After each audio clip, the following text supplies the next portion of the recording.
A little bit background on myself. I work in the entertainment industry, specifically in cosplay, costume play, and Comic Cons. I just got back from New York Comic Con and heading to Fan Expo Canada in a week. And one of the things that I've noticed in pop culture is kind of what I'm calling cultural approximation, which Mm. is it's close enough where there really isn't a distinction or like the perceived distinction of the silhouette between a kimono and a cheongsam and a hanbok.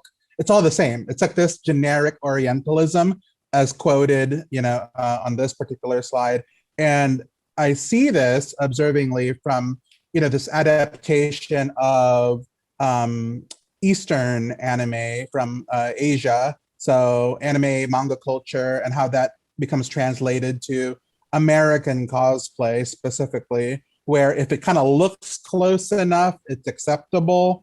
And there's kind of this dichotomy between, well, everyone can cosplay, it doesn't have to be perfect. And at the same time, it's also like, well, there's like a disregard for the historical, cultural significance of why those silhouettes and particular fabrics and particular designs were chosen for that costume designed for that character. So it's something that I do observe, and I kind of coin it approximation because it just becomes a generic Asian looking gown or dress. And the one I created behind me is a dress that's worn in the Philippines as silhouette. They're called tear no sleeves.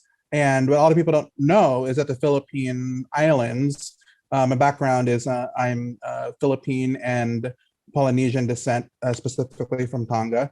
But the Philippine Islands were actually called las Islas Filipinas. It was colonized by Spain. And so a lot of Spanish influence in terms of the Maria Clara dresses and type of gowns and silhouettes were inherited by the Philippines. But they wouldn't mistake, this particular gown with a kimono or cheongsam or a hanbok.